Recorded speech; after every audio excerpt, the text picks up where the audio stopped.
Hi everyone. I hope you are all well and have enjoyed your summer break so far. I know that I definitely have been.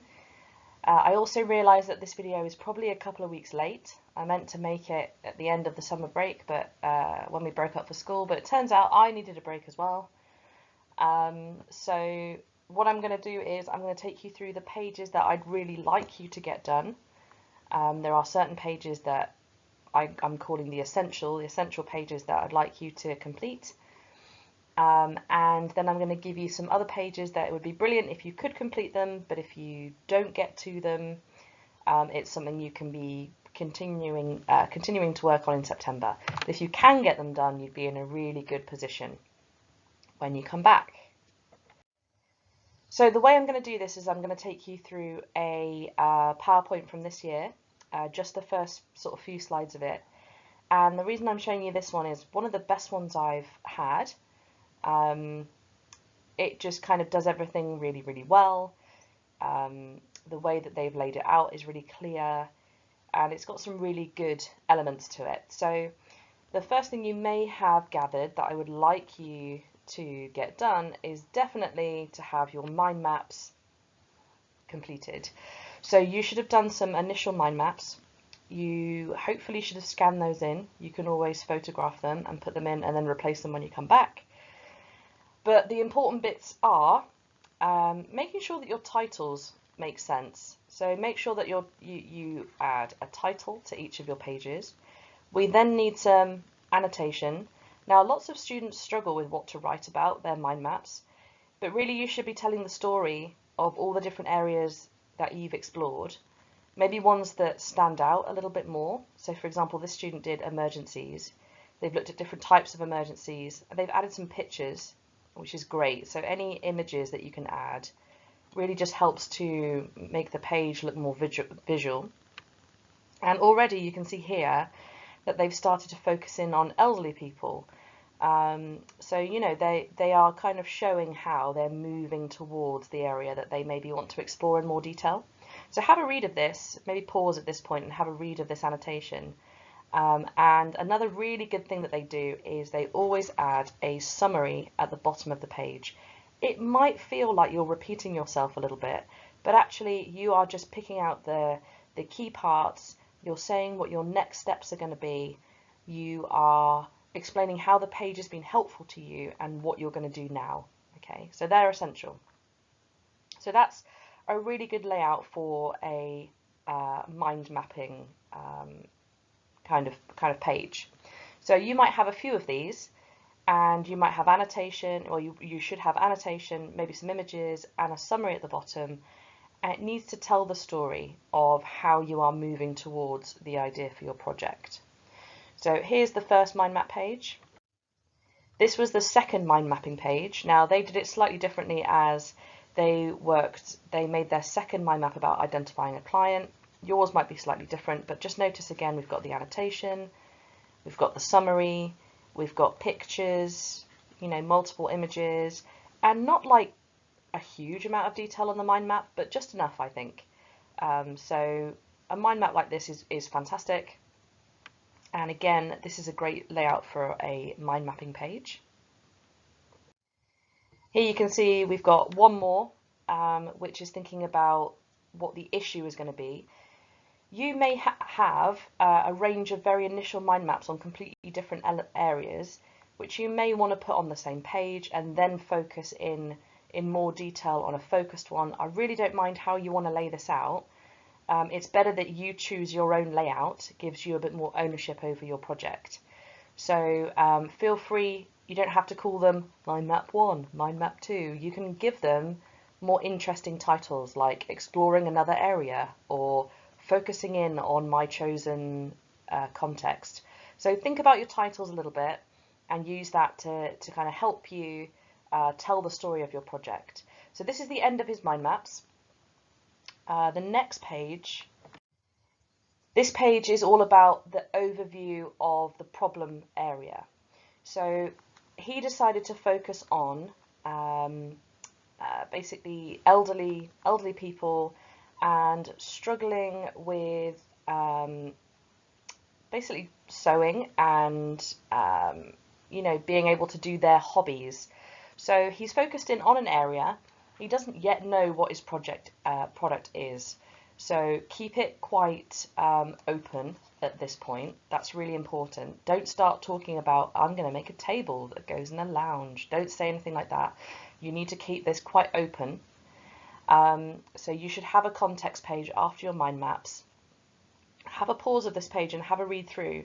So you can see that they talk a little bit about how they've identified this area. This is brilliant. We've got some facts here. 75 people live, over 75s live alone. 2 million over 75s live alone. I love how they've bolded the important points on their research page. And that just helps to really make the page really, really clear. Good use of images and a summary at the bottom. So they've kind of summed up and done some very initial research into their chosen area. So it could be some facts, it could be some stats like statistics, it could be some just pictures of where the product can be used or pictures of the problem happening. And then again, we've got a summary at the bottom identifying maybe what you want to do next, what maybe you need to look into, why this is a positive area that you're going to look into. So after your mind map pages, I would expect to see a page like this. So this is basically this is kind of like the official start of your project, where you've summarized and you've said exactly the area that you're going to focus on. But it's extremely important at this point that you don't start talking about what the product might be. You may have an idea in your head, but it's really important, especially for the examiner, that you do not fixate on one particular area that you're going to look into. Keep it quite broad and narrow it down a little bit later on in your project.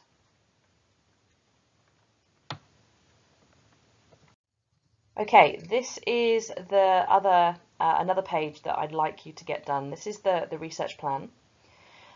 This is actually a really important part of your project. It goes towards the planning and timekeeping section of the mark scheme, and it's showing the examiner that you can plan your time, that you can plan the types of research that you're going to do, why they're important, and what you're going to find out from them. You don't have to lay it out like this if you don't want to, but this is a relatively good layout. Research plans, they're very simple things really, but this one is particularly well done. It's detailed. It's you know, there's enough detail there to explain everything. It's not overly complicated, but it shows you what they're going to be doing. So you have 6 different bits of research that they are thinking are going to be important for their project. They've put them in boxes to make them really, really clear. We've got 2 client interviews. We've got some general research, some secondary research. You could probably say product analysis rather. Primary research, you know, don't forget about primary research. That's really, really important. Primary research is 10 times more important than secondary. So a client interview is primary. So is product analysis, as long as you do it with a product in front of you. So there's lots of different things that you're going to need to research, and it's going to be different for everyone. If you're doing a project on a particular health problem, you're going to need to do some research into that area.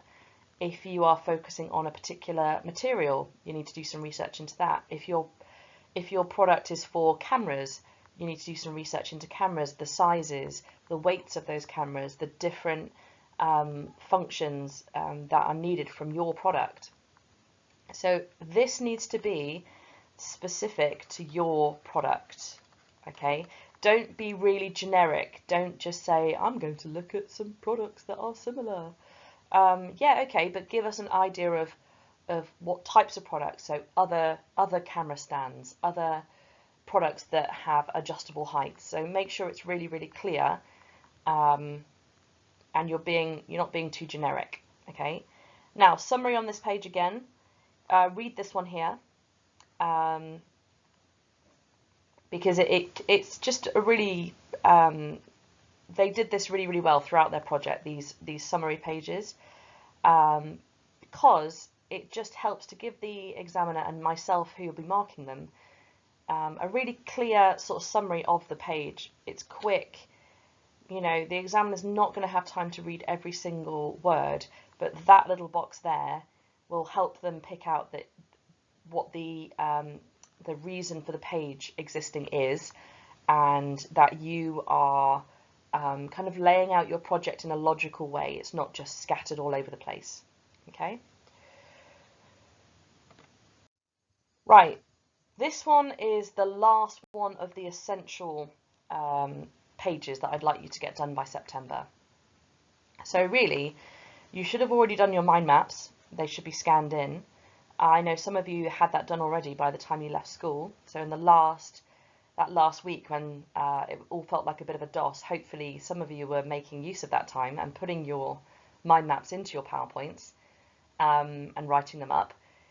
So really, I'm only asking for a couple of pages as essentials if you do nothing else. So the overview page, the context page, the research plan, and this one, the initial specification.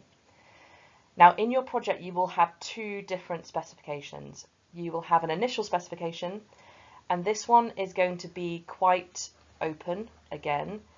It may be a touch on the vague side because there will be further research needed to kind of firm up a lot of the points that you're making here. So hopefully at this point you have an idea of the type of, roughly the type of area your product is going to fit into. Now if you don't at this point, I would say hold off on writing this, and you may want to send me an email and say, Madam, I'm still trying to work out what my where my product is going to go and where it's going to fit.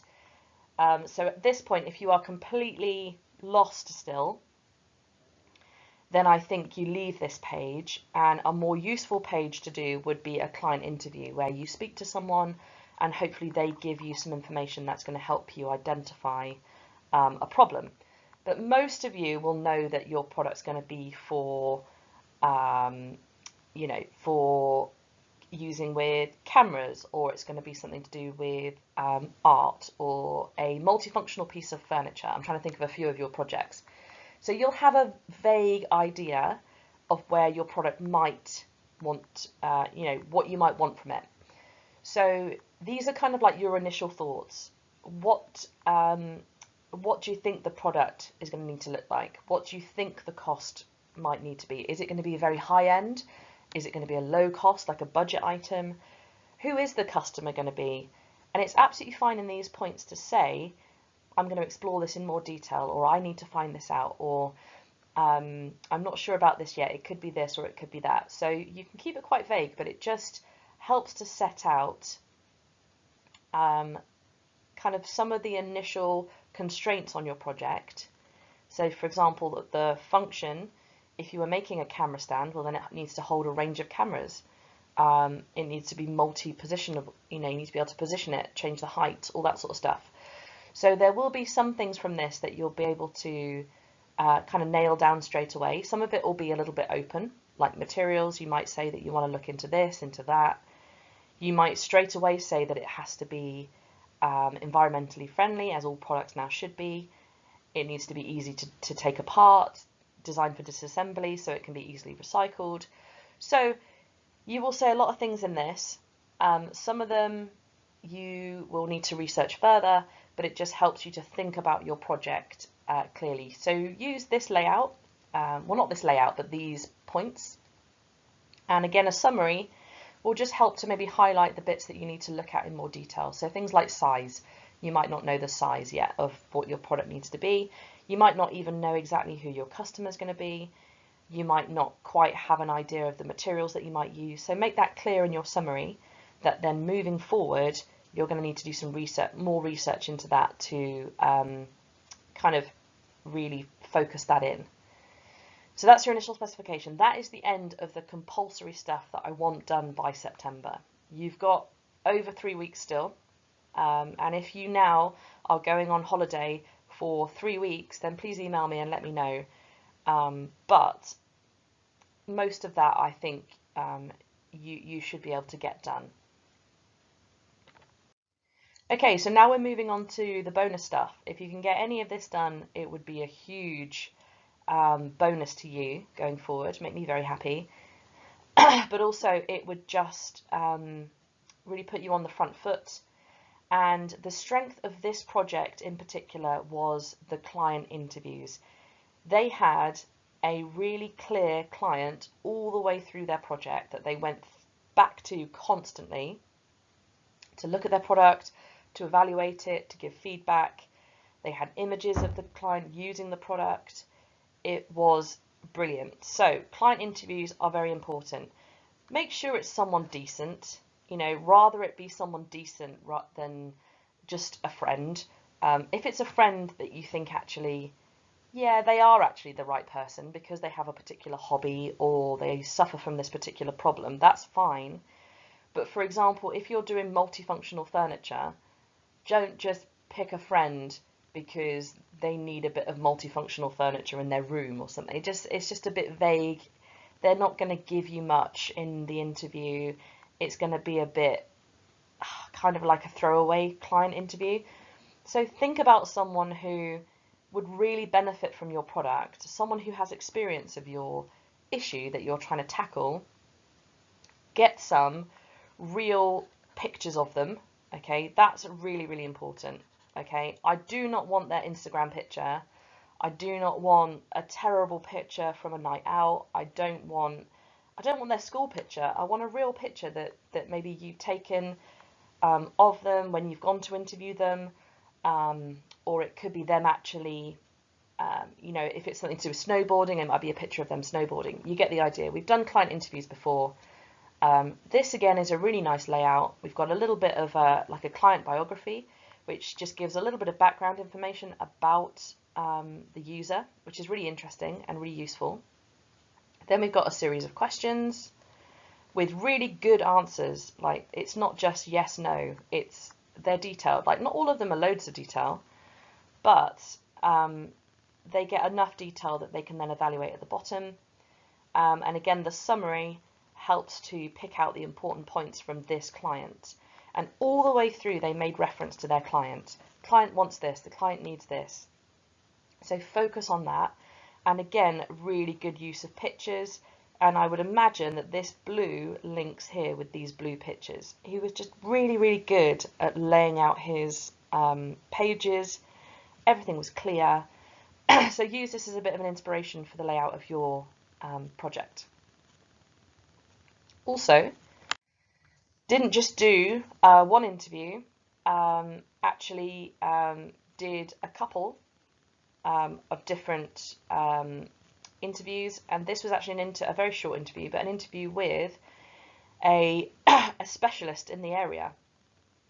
So it says here, Valerie Richards is a nurse practitioner in the rheumatoid or rheumatology department in, I can't really read that, but in a hospital. So his project was all about arthritis, rheumatoid arthritis. He interviewed someone who had some knowledge of this area. That's amazing. So if you're doing anything to do with a medical thing, if you know anyone who has any specialist interest in the area, if it's snowboarding, a snowboarding instructor, if it's climbing, a climbing instructor, if it's for cameras, a photographer, as well as another user client, this would be brilliant. So a couple of interviews is going to help to push your project up a little bit higher and kind of really help kind of show the problem actually exists. So again, another client biography, only a couple of questions, which is fine. And then what I really like here is just like general discussion notes. some main points they picked out as important, a summary, and then this little bit of research down here at the bottom is all about user-centered design, which was just a little bit of research that links with the theory of what user-centered design is and how we design for users. So client interviews, if you can get them done, if you can get them set up, if you can get the questions written, if you can get the layouts done, if you can get them organized, that would be brilliant.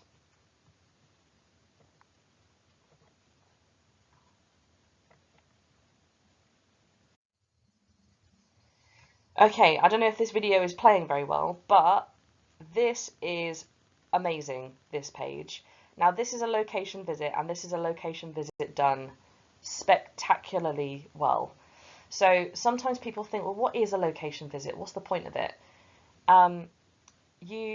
Sometimes it is a location visit to show where your product might fit.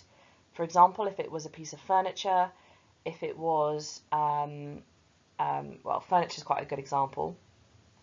But this student decided to basically almost do like a day in the life of the user and show them trying to use a sewing machine, show them actually, suffering with the issue that they have. So, like I said, this one was all about elderly people and her wanting to continue to use her sewing machine. So what they've done, they've shown different locations where the user may use the sewing machine. We even had a little video of them carrying the sewing machine around the house. So sewing machines are quite heavy, so that could identify potentially an issue. They showed it being, the user interacting with parts of the product. And then they've got this insight from their location visit. So it says, I gained 3 very interesting bits of insight from this visit. And they kind of narrow in on that the user struggled to thread the needle on the sewing machine. And that ends up being the main thing that they focus on. So a location visit, we sometimes don't do these very well. This is brilliant. And this is almost something like what I did in my degree. You need to see the user interacting with the location where the product might be used. If it's something for a bike, you need to see them using their bike. You need to see their what they already have and what issues they are having. So sometimes a location visit can be just that. It can be taking pictures of, say for example, you were designing something for a messy garage, some storage. It might be pictures of the garage. But if it is designed for a particular user and when they're doing something, you need to take pictures of them actually carrying a heavy wheelbarrow and what's the problem there. There's loads of different things. So a photographer using a camera, what are the problems? What problems do I need to solve? So this is an A-star location visit, and this is the kind of thing I want you to aim for. If you can get this set up, started, laid out, that would be a big, big bonus. Okay, and then we move on to just some general research. So these might be easier to do, especially if you're doing something that has a particular area that you need to research. It could be a medical thing, it could be different sizes of different products. Again, I use the camera example. It could be differing sizes of cameras, lenses. I don't know much about cameras, but you get the idea.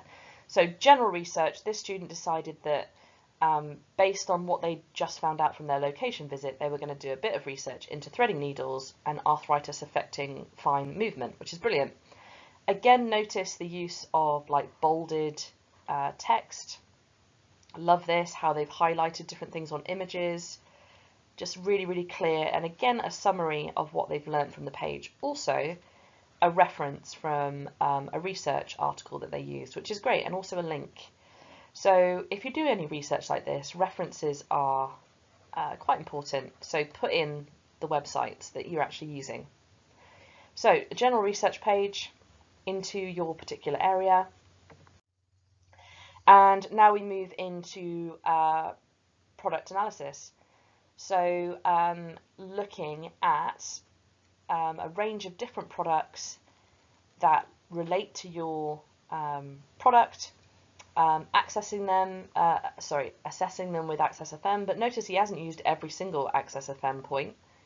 But I love how he's picked out the key bits, color-coded things. I love this surprising point. What this research has provided for me. So that's loads and loads of information there.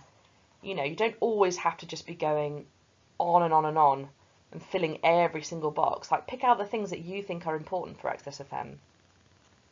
Even put some user reviews from Amazon, which I think is interesting because it picks out, you know, clearly this is not a good product. It got 1 star, 1 star, 1 star.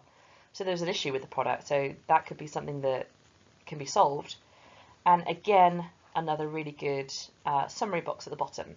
So product analysis, there's this page and there's this page with similar kind of layouts. But again, you know, I like the use of the user interviews from Amazon. I love this, what this research has provided for me. The surprising point is great, and the summary at the bottom. So there's 2 pages of secondary product analysis here, which do a really, really good job of looking at different products, picking out the important points and why they are going to be useful for your project. Okay, so this video is now pushing on to almost half an hour long. I do apologise. Hopefully you've paused me and taken a break or whatever in the middle, but I just want to make this really, really clear what I'm expecting from you in September. So there are some essential things that I would like, please.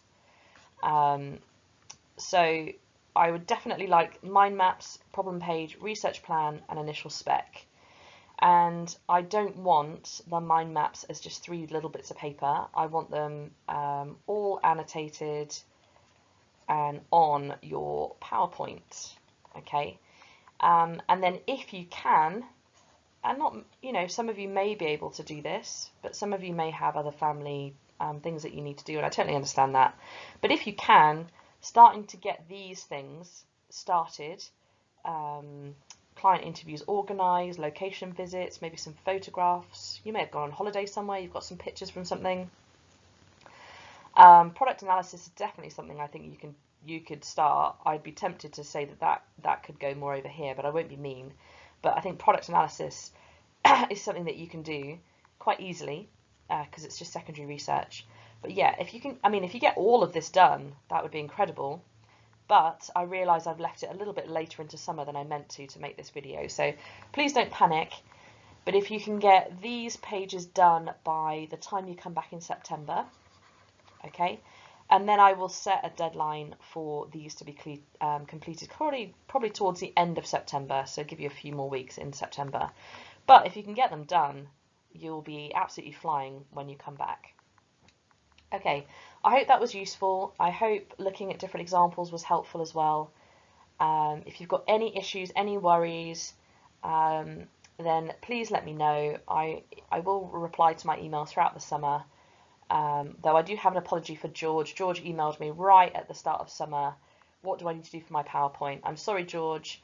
At least you now know. I know it's been a few weeks late, but I hope that video has really helped you to understand what you need to do for your NEA, and look forward to seeing you guys back in September. Enjoy the rest of your holiday. Bye.